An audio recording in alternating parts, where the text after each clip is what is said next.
Hi, everybody. Matt Bernier, joined by Woodbine analyst Jeff Bratt, taking a look at the Saturday Woodbine play of the day for July the 14th. Race number 8, 5.5 furlongs. We said it last week. It's that time of year. 2-year-olds are starting to take over. Only a field of 5 signed on for the Victoria. It's a $100,000 purse. Jeff, really, this boils down to what do you make of the outside runner, the number 5 Armistice Day, who just debuted about 14 days ago, 13 days ago, when this race is going to be run on July the 1st. And I don't know about you. I was blown away by this performance. I was as well. I was very fortunate. I actually liked the horse on that day, and I got a great price as well at odds of 6-1. And what I liked was the professionalism coming from off the pace on that day. So often with these 2-year-olds, and you can see this in this race, it's all about speed at this time of the year. Get to the front, make that one turn, and pull off to win. Very professional efforts. There are some things that I am a little bit worried about, though, coming into this race. First of all, it's a quick comeback for a bunch of horses in this race. You've got Wallace is coming back on a short time frame, the Newfie Express, Armistice Day.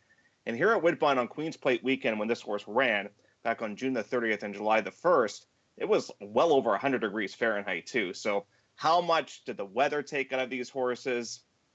The quick comeback worries me a little bit. But Armistice Day, there is no doubt the most impressive 2-year-old that we've seen so far this season at Woodbine. He's bred to be a good one. He earned that 73 buyer in the career debut. You see, he's by declaration of war. Who knows what he'll turn into as a sire? But the damn Harmony Lodge, she was a Grade 1 winner on dirt. She was a multiple graded stakes winner as well.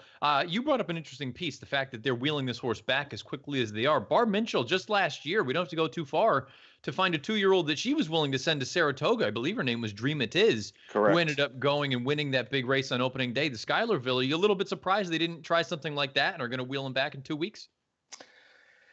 I wouldn't be surprised if maybe a future race down at the end of the Saratoga meet might be in line for this horse. When you look back, too, they paid a decent buck for this horse as well. Bruce Lunsford co-owns this horse. He usually breeds a lot of his own horses, but this was an auction purchase. And what I love, too, is not only did the horse win, Matt, but won from post position number 1 as well in that first career start and was able to relax and come from off the pace. Gets a beautiful draw in here. On paper, there seems to be a lot of speed, which is to be expected in a 2-year-old race.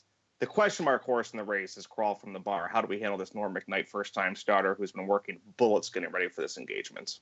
Second choice on the morning line is Crawl from the Bar. You brought it up. The McKnight barn has cooled off a little bit from that just torrid start to the meet, but it's still clipping at 33%. This is a horse, though, you talk about the workouts. It just seems like he is working quick and working professionally all throughout, going all the way back to, early June. You've got a bunch of workouts. They're in 47 and change. In the most recent workout, a bullet drill in 46 and 2. How do you approach a horse like this? We know McKnight is very good with the 2-year-olds. You can get him to fire first out, but it's not as though he's facing a bunch of ham and eggers. He's facing some good ones. And if this is the McKnight training that we are seeing here, you expect some serious speed from this horse. And can the horse clear? There's no margin for error when you're going to 5.5 furlongs. And listen, this one might be so fast the horse can shake loose and make every call a winning one. And if you're going to try and beat Armistice Day, that's fine. I mean, Armistice Day is going to be a low price in here, but Crawl from the Bar, McKnight does have very good stats in a variety of different categories, but he does not have great stats with debuting 2-year-olds. And obviously they think enough of this horse because the only horse supplemented in this race was Wallace, and they're debuting this horse in against stakes competitions. They made the payments all along to get this horse eligible for this race. Could be a real runner in here, but I was just so impressed with Armistice Day. I'm not going to get overly creative in this race. Yeah, I'm with you. I'm not going to look, if it ain't broke, don't fix it. I want to see maybe this horse, like you say, maybe that debut, it's going to take a little bit out of him in the quick turnaround, but I just thought he was so impressive. And you brought up an interesting piece. Let's say he goes out and struts his stuff again on Saturday.